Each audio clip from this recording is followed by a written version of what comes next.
Tu vas le voir. Je vais y aller. Je voudrais d'abord vous dire, mesdames et messieurs, tout le plaisir que j'ai à vous retrouver ici ce soir, tant figure connue, amicale, et que, je vais le redire, c'est un grand moment pour Nora, et je suis très heureux, très touché qu'elle m'ait demandé de lui remettre les insignes de chevalier dans l'ordre national du mérite. C'est pour moi un honneur et c'est pour moi un plaisir, pas seulement en raison de mon attachement personnel que les années n'altèrent pas à Marseille et à la Provence, mais c'est un honneur qui est rare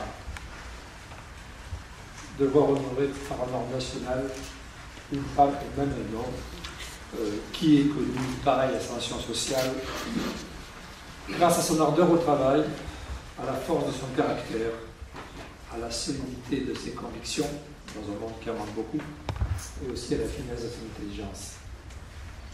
Notre parcours exceptionnel, que je vais résumer dans quelques instants, est éloquent et se passe d'ailleurs de commentaires. C'est aussi pour moi, chère Nora, un très grand plaisir, vous vous en doutez, de décorer l'ami fidèle dans l'incroyable dynamisme, l'humour ravageur, balaie tous les obstacles et force la sympathie, même s'il arrive qu'il suscite la méfiance de certains jaloux ou peu courageux.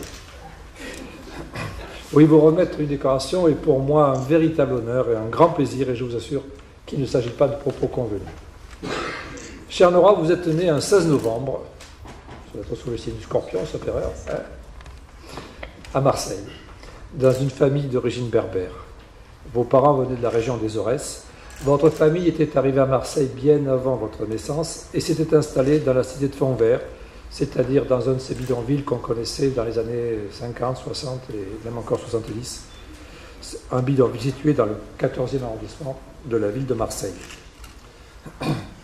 Septième d'une famille de 13 enfants, la petite Nora Redmania a effectué sa scolarité à l'école communale de Fontvert et au collège Édouard Manet, toujours dans ce même arrondissement de Marseille, dont on ne sortait à l'époque rarement, je crois, c'était la coutume, qui nous a cependant pas, je crois, donné l'impression de vivre dans un ghetto, mais qui vous a sans doute très vite ouvert les yeux sur certaines réalités.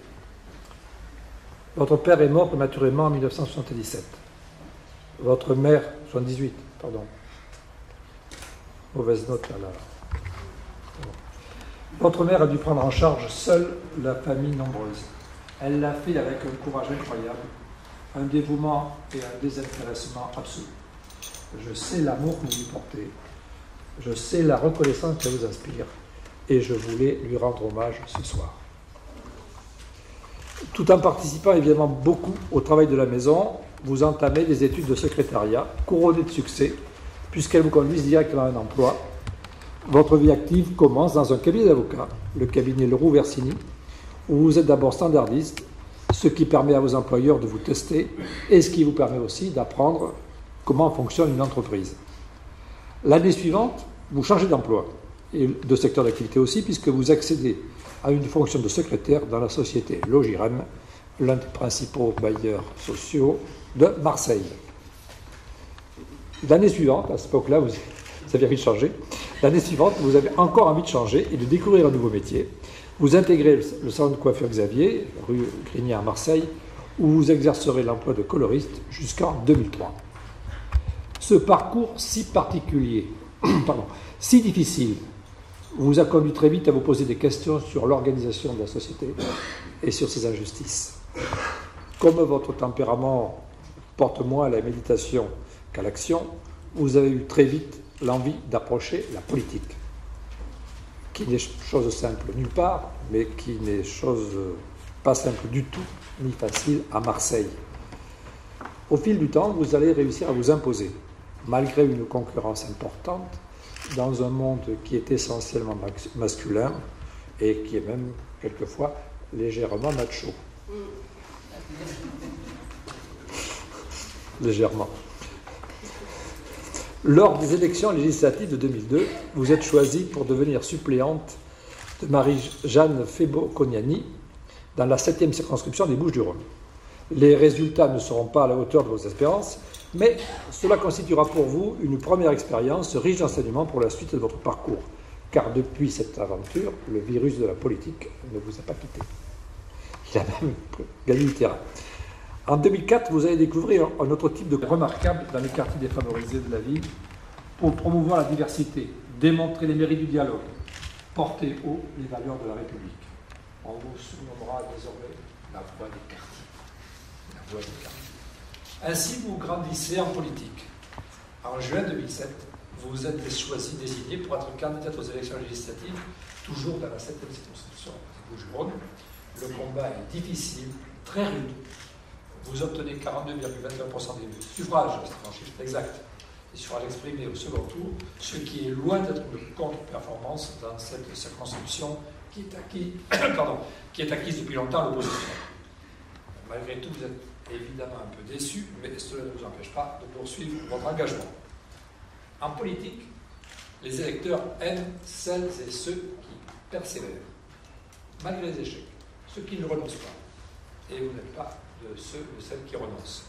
Vous reprenez donc et vous poursuivez inlassablement votre travail de terrain à l'écoute des gens qui savent qu'ils peuvent compter sur vous et sur votre disponibilité. C'est aux élections municipales que l'on juge le candidat de proximité. C'est là que vous allez donner la mesure et la pleine puissance de votre talent. C'est ainsi que le 16 mars 2008, vous êtes élu conseillère municipale de Marseille.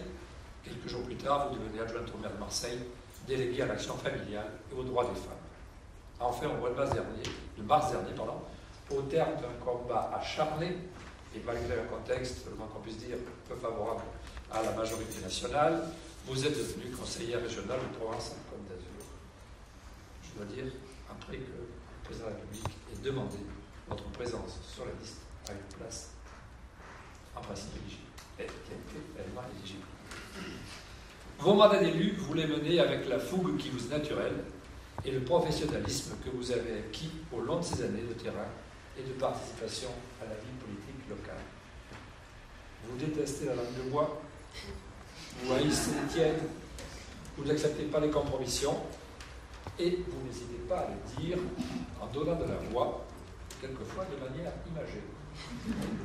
Vous savez vous faire entendre et vous savez même vous faire craindre. Mais rares sont ceux, même ceux qui ne vous aiment pas, il y en a quelques-uns, rares sont ceux qui mettent en doute votre efficacité. C'est ainsi que vous êtes devenu la voix des femmes qui ne peuvent rien dire ou qui n'osent pas s'affirmer. Vous êtes leur voix comme vous êtes la voix des plus démunis, la voix des quartiers, que vous connaissez depuis votre plus tendre enfance. Vous soutenez une centaine d'associations dans les quartiers sensibles du nord de Marseille, associations qui combattent pour l'intégration et qui prennent en charge la défense des droits des femmes. Malgré tous les obstacles, dans ces zones particulièrement difficiles, cette voix, vous la faites entendre d'autant plus fort que pour vous, l'intégration n'est pas un concept vague. L'intégration, c'est pour vous une expérience vécue. C'est pour les autres un objectif pour lequel vous luttez chaque jour avec acharnement, quelquefois jusqu'au bout de vos forces et quelquefois même un peu au-delà.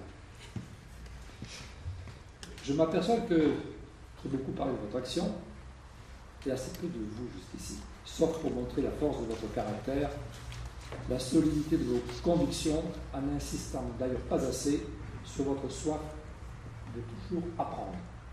Parce que vous n'avez pas eu la chance de les recevoir dans votre enfance, vous savez la valeur de l'instruction et de la culture et vous faites tout pour rattraper le temps perdu.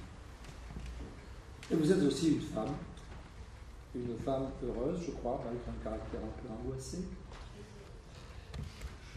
Une mère de 2 enfants dont vous êtes très fière, l'épouse de maître Jacques-Antoine Préciosi, un des ténors du barreau de Marseille, que je salue, et vos enfants. Marie, dont vous êtes aussi très fière. Une femme sportive, soucieuse de sa forme physique, elle a des muscles, je n'hésite pas à le dire. Une femme élégante, je note que vous avez une veste. Oui. Une femme, je l'ai appris cet après-midi, vous me cachez tout, dont la beauté a failli être immortalisée par le grand César, par Jules, le sculpteur. Vous n'êtes pas rentré dans moi, cette aventure. Vous auriez pu venir à la Marianne des mairies, voilà. Votre timidité nous en a empêché. Comment trouvez-vous le temps d'être tous là et de tout faire à la fois? Cette question, sa réponse n'est pas le moindre motif de l'admiration que je vous porte. Vous menez plusieurs vies de front. Vous les avez vécues et vous les vivez toujours avec la même passion. C'est avec passion que vous en consacrez une large partie de cette vie aux défavorisés, en essayant de les convaincre, et ce n'est pas facile, qu'ils sont comme vous, comme nous tous, enfants d'une République juste, attentive, protectrice, fraternelle. Aujourd'hui, cette République, notre République, s'honore en couronnant votre parcours exceptionnel, votre dévouement aux autres, vos qualités d'intelligence et de cœur. Pour beaucoup d'hommes et de femmes issus de l'immigration, vous êtes un exemple, un signe d'espérance pour eux qui n'en ont pas beaucoup. En conclusion de ce propos, je peux vous dire, Nora, que comme les déshérités de Marseille, toutes celles et tous ceux qui vous entourent ici, et beaucoup qui ne sont pas, ou qui ne sont plus là, tous ce soir, nous sommes très fiers de vous.